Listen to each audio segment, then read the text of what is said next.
What is up, guys? Petrie Jones here. Now, with the Valorant release recently, it has caused quite a splash in the online gaming world. Some individuals think that this will be the next premier competitive first-person shooter, which may supersede Counter-Strike. Now, I've been playing this essentially when the closed beta dropped, and for the most part, I've enjoyed my gameplay experience. However, there is one major grievance that I have with this game, which is not even really related to the gameplay itself.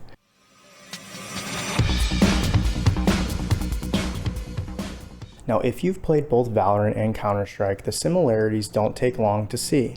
And this is a good thing. I think for most people, the things that they like about Valorant are probably the same things that they would or do like about Counter-Strike, and probably the same things that have made Counter-Strike so successful as a competitive FPS game. Now, for example, they're both 5v5 based games, they're both plant and defuse, they both require a lot of teamwork, there's a lot of emphasis in both games placed on aiming mechanics, gameplay awareness, and just overall skill in general.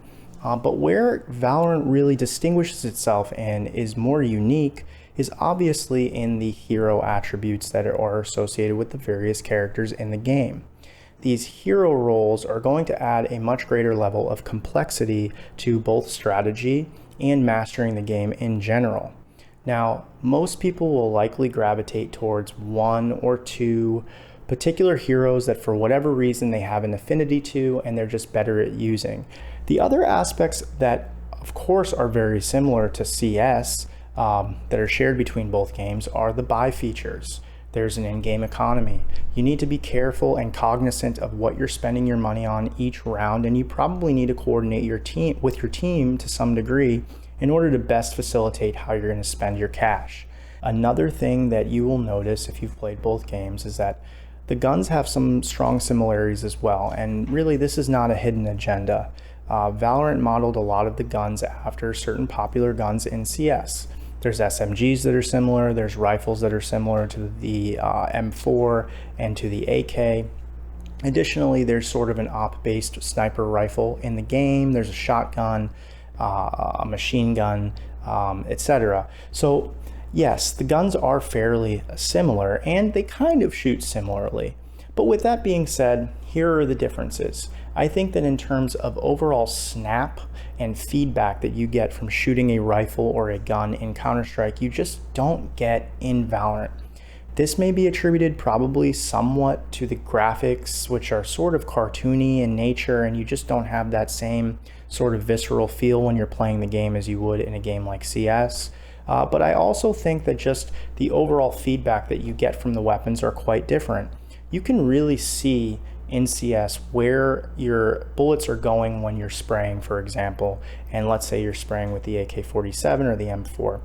With Valorant, yes, you can see what's happening, but really it requires you to pay a lot more attention as to where the bullets are going in order to straighten out your sprays and conduct them in a more consistent manner. I think that this is much easier to do in Counter-Strike. It could just be that I've been playing Counter-Strike longer, but from my experience, and I know others have also said this, it feels just a bit easier to do in CS.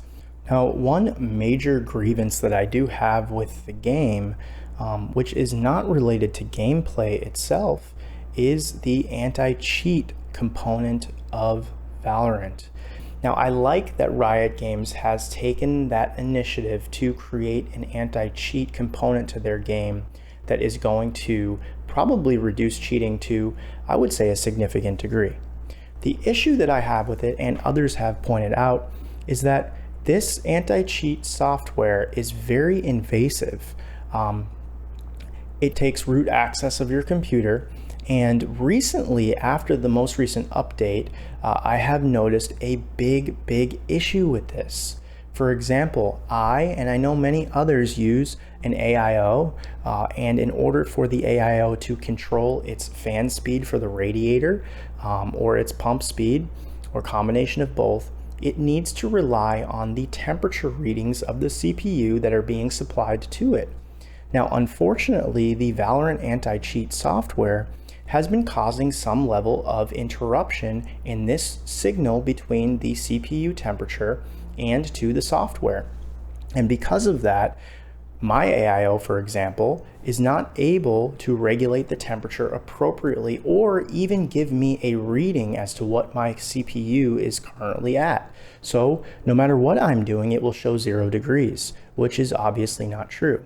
Now, in the short term, I have been able to circumvent this issue by switching the cooling to being based upon the liquid temperatures in the AIO. However, this really isn't as accurate as facilitating your cooling in conjunction with the actual core processing temperatures. So this does seem to be somewhat of a problem.